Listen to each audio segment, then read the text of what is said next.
सियावर रामचंद्र जी की जय। आप सभी परम श्रद्धालु भक्तों का, प्रभु श्री राम के भक्तों का मेरे इस चैनल पर एक बार पुनः से स्वागत है। तो अभी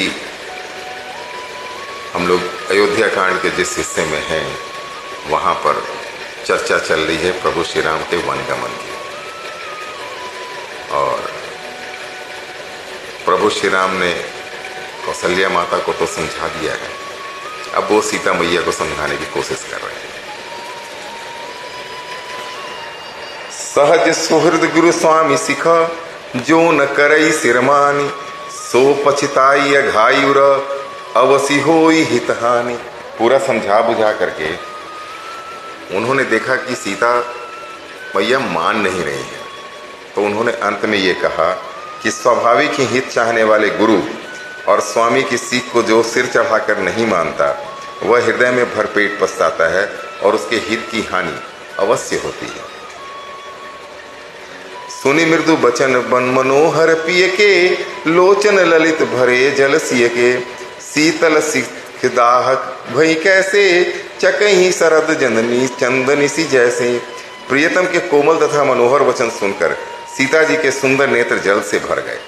श्री राम जी की यह शीतल सीख उनको कैसी जलाने वाली हुई, जैसे चकवी को शरद ऋतु की चांदनी रात होती है। उतरन आव विकल बैदेही, तजन चहत सुचि स्वामी सनेही, बरबस रो की बिलोचन बारी, धरि धीरज उर अवनी कुमारी।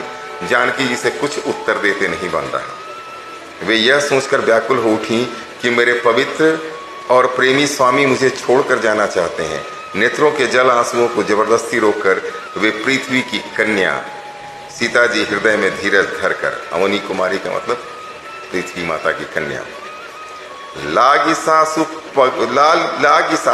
पग का कर जोरी, क्षम विदेवी बड़ी अभिनय मोरी, दिन ही प्राणपति मोहि सिख सोई, जही विधि मोर परम हित होई। क्या बात है। सास के पैर लगकर हाथ जोड़कर कहने लगी कि हे देवी, मेरी इस बड़ी भारी ढिठाई को क्षमा कीजिए, धृष्टता को क्षमा कीजिए कि मैं अब सबके सामने बोल रही हूँ। मुझे मेरे प्राणपति ने यही शिक्षा दी है कि जिससे मेरा परम हित हो। मैं पुनि समुझ दीख मन माही, पिय वियोग सम दुख जग नाही। परंतु मैंने अपने मन में समझकर देख लिया कि पति के वियोग के समान जगत में कोई दुख नहीं। यह है भारतीय नारी का लक्ष्य। पति को देखिए, प्रभु श्री राम समझा रहे हैं कि तुम मत जाओ, मुझे ही कष्ट झेलने दो। और पत्नी ये बोल रही है कि नहीं, अगर पति साथ में नहीं है तो इससे बड़ा दुख और शोक और कुछ नहीं हो सकता किसी विवाहित स्त्री के लिए। प्राणनाथ करुणायतन, सुंदर सुखद सुजान, तुम बिन रघुकुल कुमद विधु, सुरपुर नरक समान।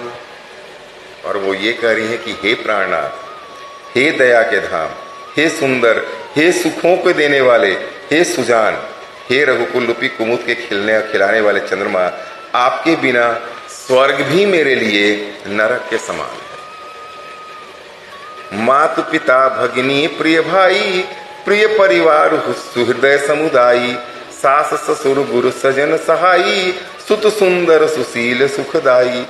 माता, ये हर स्त्री को, हर विवाहित स्त्री को के मनन करने योग्य ये लाइन है कि माता पिता बहन, प्यारा भाई, प्यारा परिवार, मित्रों का समुदाय, सास ससुर गुरु स्वजन, सहायक और सुंदर, सुशील और सुख देने वाला पुत्र, जह लगी नाथ नेह न रुताते, पिय बिन तियहि तर नहीं ते ताते, तनु धनु धाम उधर निपुर राजू, पति विहीन सब शोक समाजू।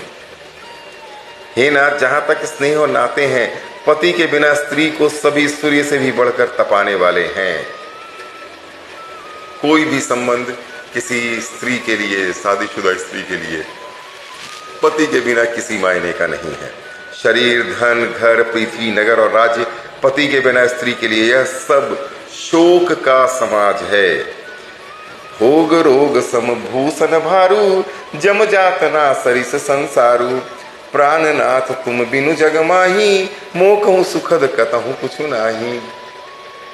भोग रोग के समान हो जाते हैं, गहने भार रूप हो जाते हैं, और संसार यम यातना यानी नरक की पीड़ा के समान है। हे प्राणनाथ, आपके बिना जगत में मुझे कहीं कुछ भी सुखदाई नहीं है, इसलिए मुझे छोड़कर मत जाइए। जिय बिनु देह नदी बिनु बारी, तैसी नाथ पुरुष बिनु नारी। क्या बात है। नाथ सकल सुख साथ तुम्हारे, सरद विमल विधु बदनु निहारे। जैसे बिना जीव के देह और बिना जल के नदी, वैसे ही हे नाथ बिना पुरुष के स्त्री है। हे नाथ, आपके साथ रहकर आपका शरद पूर्णिमा के निर्मल चंद्रमा के समान मुख देखने से ही, सिर्फ मुख देखने से मुझे समस्त सुख प्राप्त हो जाएंगे। ये एक भारतीय नारी ने अपने उस पति को कहा जो अपनी पत्नी को महल में इसलिए छोड़ के जाना चाहता है कि जंगल के दुखों से उसकी पत्नी का, कोमल पत्नी का पाला ना पड़े। और यहाँ पत्नी है कि कह रही है कि नहीं, वहीं आपके सामने आपका मुख देखते रहने से ही मुझे सारे सुख प्राप्त हो जाएंगे। खग मृग परिजन नगर बनु, बल कल विमल दुकूल। नाथ साथ सुर सदन सम, परन साल सुखमूल। हे नाथ, आपके साथ पक्षी और पशु ही मेरे कुटुंबी होंगे, वन ही नगर और वृक्षों की छाल ही निर्मल वस्त्र होंगे, पर्ण कुटी पत्तों की बनी झोपड़ी ही स्वर्ग के समान सुखों की मूल होगी। बन देवी बन देव उदारा, करी है सासु ससुर समसारा। कुस किस लय साथरी सुहाई, प्रभु संग मंजू मनोज तुराई।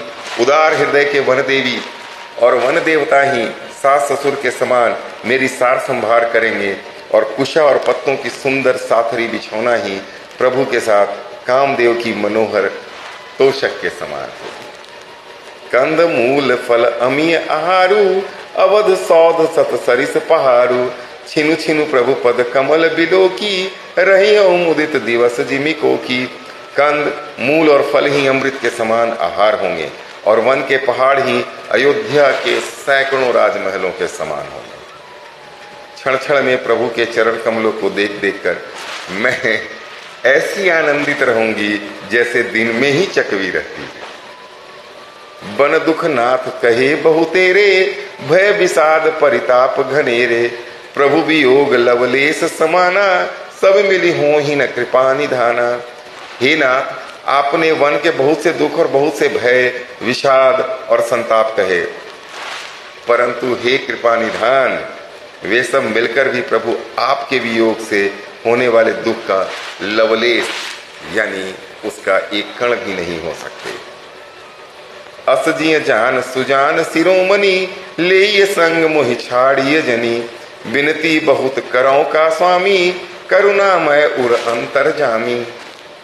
ऐसा जी में जानकर हे सुजान शिरोमणि, आप मुझे साथ ले लीजिए, यहाँ न छोड़िए। हे स्वामी, मैं अधिक क्या विनती करूं, आप करुणामय हैं और सबके हृदय की अंदर की बात जानने वाले हैं। राखी अवध जो अवधि लगी, रहत न जनी ही प्राण। दीन बंधु सुंदर सुखद, सील सनोह निधान। हे दीन बंधु, हे सुंदर, हे सुख देने वाले, हे शील और प्रेम के भंडार, यदि अवधि 14 वर्ष तक मुझे अयोध्या में रखते हैं तो जान लीजिए कि मेरे प्राण नहीं रहेंगे। मोहिमग चलत न होई हारी, छिन छिनु चरण सरोज निहारी। सब ही भांति पिय सेवा करी हो, मार्ग जनित सकल श्रम हरि हो। क्षण क्षण में आपके चरण कमलों को देखते रहने से मुझे मार्ग चलने में थकावट न होगी। हे प्रियतम, मैं सभी प्रकार से आपकी सेवा करूंगी और मार्ग चलने से होने वाली सारी थकावट को दूर कर दूंगी। पाय पखारी बैठी तरु छाही, करी हूँ बाऊ मुदित मन माही। श्रमकन सहित श्याम तनु देखें, कह दुख समो प्राणपति पेखें। आपके पैर धोकर पेड़ों की छाया में बैठकर मन में प्रसन्न होकर हवा करूंगी। पसीने की बूंदों सहित श्याम शरीर को देखकर प्राणपति के दर्शन